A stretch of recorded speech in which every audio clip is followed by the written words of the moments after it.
Maray na aldaw tabi sa gabos in Tagalog. Magandang araw po sa inyong lahat. So we are given a chance na magbakasyon ng ilang araw sa Bicol. So let's go guys, dahil long weekend naman. Tara, samahan nyo kami sa aming adventure.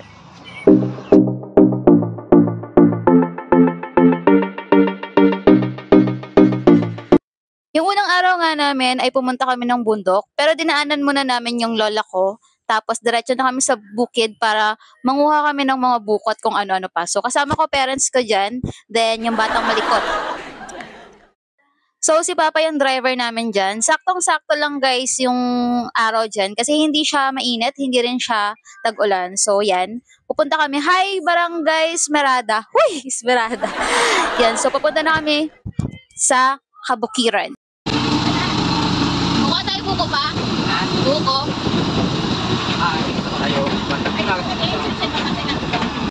So yung pamangkin ko, enjoy na enjoy siya maglakad. So totally, pinalakad ko talaga siya, hindi siya kinarga. Uy, walang kargahan, di, maputik, tsaka mabigat ka. Lakad lang, bilis. Bukas pa tayo makakarating yan. Uy, dito Jed, dito. Halika. Bukas pa tayo makakarating yan eh. Lisan mo.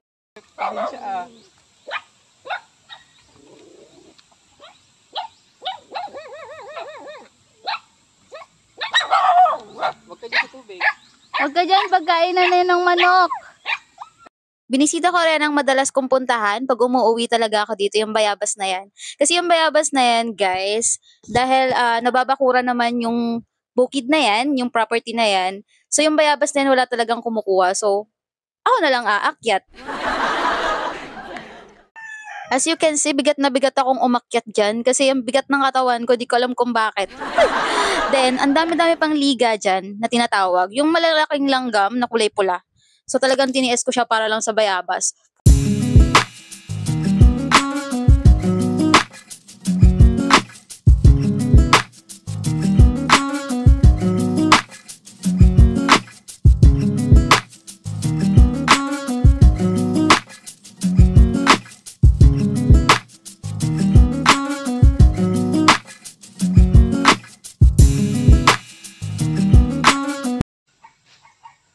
So, may mga bunga yung...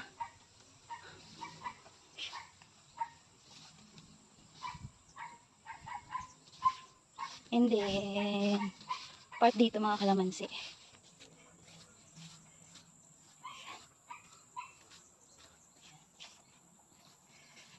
So, kalamansi, ayan. Oh.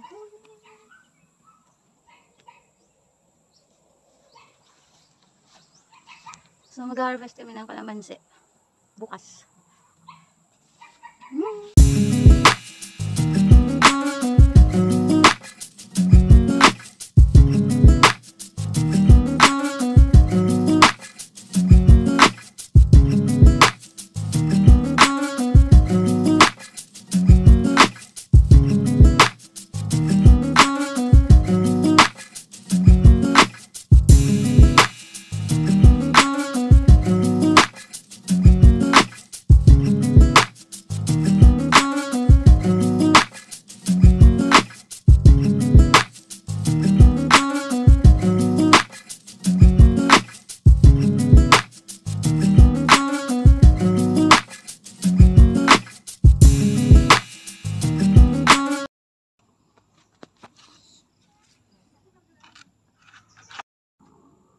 Ito na ang lumod oh. Wala na makaiba. Akin na yung ako magbabalat ng isa. Oh, buko. Medyo tigas na siya. Itong isa hindi.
Madaming liga.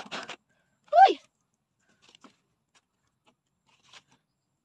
Madaming liga to, oy. Ah! Sorry, wala kasi akong kutsilyo nung. Yan. Meron pa isa. There. Tangkad naman ito pa, di ko abot. 4 na pirasong kakao nga lang yung nakuha ko dyan kasi ang tatangkad nung iba. So, pinilit ko lang siyang makuha yung iba. So, yan. And then, pauwi na kami niyan.